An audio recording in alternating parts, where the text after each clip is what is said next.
আয়ের চেয়ে ব্যয় অনেক বেশি, এবং আপনার যে সমস্ত জায়গাগুলোতে আপনার আয়ের অংশ দেখানো হচ্ছে তাতে করে সাধারণ মানুষের উপরে সমস্ত বোঝাটা গিয়ে পড়ে যাচ্ছে, এবং এই ব্যয়টা মেটানোর জন্য তারা যেটা করবে সেটাও সাধারণ মানুষের উপরে গিয়ে পড়বে, অর্থাৎ আপনার পকেট কাটার জন্য। এবং এটা আনছে আপনার বিদেশ থেকে অনুদান অথবা ঋণ, আর সেই সঙ্গে আবার আপনার ব্যাংকগুলো থেকে আপনার ঋণ নেওয়া, সবটাই গিয়ে পড়ছে মানুষের। মানুষটা এই বোঝা টানতে টানতে এখন মানে আর পারছে না। একদিকে আপনার যেমন প্রেশার চরমভাবে উপরে উঠে গেছে, এবং বিশেষ করে খাদ্যদ্রব্যের উপরে যে আপনার দ্রব্যগুলো যে বৃদ্ধি পেয়েছে এটা তাদের জন্য সহনীয় পর্যায়ে নাই। আপনার কয়েকদিন আগেই বাড়লো আপনার পেট্রোল, ডিজেল, এসব জিনিসের দাম বেড়ে গেছে, বিদ্যুৎ এখন আবার আপনার বাড়বে বাজেটের সঙ্গে সঙ্গে, সেগুলো আবার। এবং যেটা IMF-এর সঙ্গে যে চুক্তি আর কি, প্রতি বছরে 4 বার করে বাড়বে। তো আমরা এই পয়সাটা কী জন্য দিচ্ছি? বিদ্যুৎ খাতে যে চুরি হয়েছে, এনার্জি খাতে যে চুরি হয়েছে সেটা সবাই জানে। এই কুইক ইন্টার পাওয়ার প্ল্যান্ট থেকে শুরু করে আপনার আদানির কাছ থেকে, ভারত থেকে আপনার বিদ্যুৎ আনার থেকে শুরু করে সবগুলোই তো আপনার সম্পূর্ণ তাদের পকেট ভারী করেছে। ওই রূপপুর আপনার প্ল্যান্ট, কোথায় রূপপুর প্ল্যান্ট? এখন তো রূপপুর প্ল্যান্ট কোনো এগোচ্ছে না, একটু এগোচ্ছে না। কোথায় গেল আপনার সেই পায়রা বন্দর, সেই বন্দরের কাজগুলো কোথায় গেল?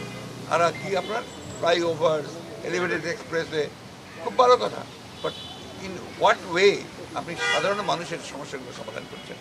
মানুষ তো আর পারছে না, যখন এখন তো বহু মানুষ কিন্তু শহর ছেড়ে গ্রামে চলে যাচ্ছে, কারণ এখানে ঢাকা শহরে আর তারা ঠিকতে পারছে না। গ্রামে গিয়েও তারা বিপদে পড়ছে, কোনো এমপ্লয়মেন্ট নেই।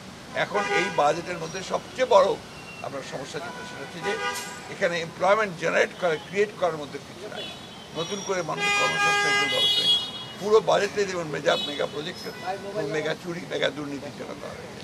সুতরাং এই বাজেটকে শুধুমাত্র তথাকথিত ভাষায় গণবিরোধী বলবো না, এটা হচ্ছে বাংলাদেশ বিরোধী বাজেট।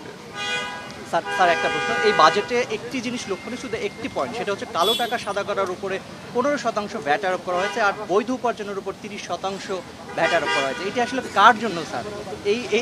এইগুলো হচ্ছে আপনার সম্পূর্ণ যেটা বললাম আপনাকে, এখানে যারা পে করে, যারা ন্যায় পথে চলে তাদের উপরে সমস্ত চাপটা পড়ে যাচ্ছে, যারা অন্যায় করে তাদের উপরে এখানে কোনো কিছু হয় না। এটা আপনারাই লিখছেন প্রতিদিন, প্রতি বছর কী করে একজন সরকারি কর্মকর্তা যে হাজার হাজার কোটি টাকা সম্পদ তৈরি করে, হাউ কী করে একজন সাবেক আপনার সেনাবাহিনীর চিফ, সে কী করে আপনার এত সম্পদ তৈরি করতে পারে? এটা দেখে দুটা ঘটনা, এরকম প্রত্যেকটা ঘটনা হাজার যেখানে চারদিকে তাকাবেন। এই যে আমরা মালয়েশিয়ার কর্মীরা আজকে যেতে পারলো না, কেন পারল না? সরকার ব্যর্থতার জন্য, গভর্নেন্সের চরম ব্যর্থতা। অথচ দেখেন যেটা পত্রিকায় অনেকে আপনারা লিখছেন যে 4-5 সংসদ সদস্য জড়িত, তারা 20,000 25,000 কোটি টাকা বানিয়ে দিয়ে গেছে। কোথায় যাবে মানুষ? মানুষের তো দাঁড়াবার জায়গা নেই। যে কারণে আমরা যেটা বলছি, সবসময় বলে আসছি, একটা লুটের হাতের দেশ হয়েছে। জনগণের সরকার না থাকে, কোনো যদি আপনার জবাবদিহিতে না থাকে, কোনো যদি আপনার অ্যাকাউন্টেবল না থাকে, আজকে সেই অবস্থা তৈরি হচ্ছে। একটা পার্লামেন্ট বলা যায় না, বাজেট পার্লামেন্টে কার? তাদের পার্লামেন্ট। এখানে তারাই সরকারি দল, তারাই বেসরকারি দল, তারাই ইন্ডিপেন্ডেন্ট, আপনার দামি নির্বাচন হয়েছে।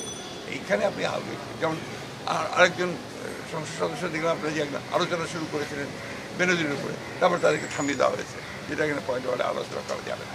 তার মানে এখানে যেগুলো বার্নিং ইস্যুজ, যেগুলো আপনার জনগণ করে, সেখানে ওখানে কোনো কিছু আলোচনা হয় না। এখানে শুধু স্তুতি আর স্তুতি। Thank you.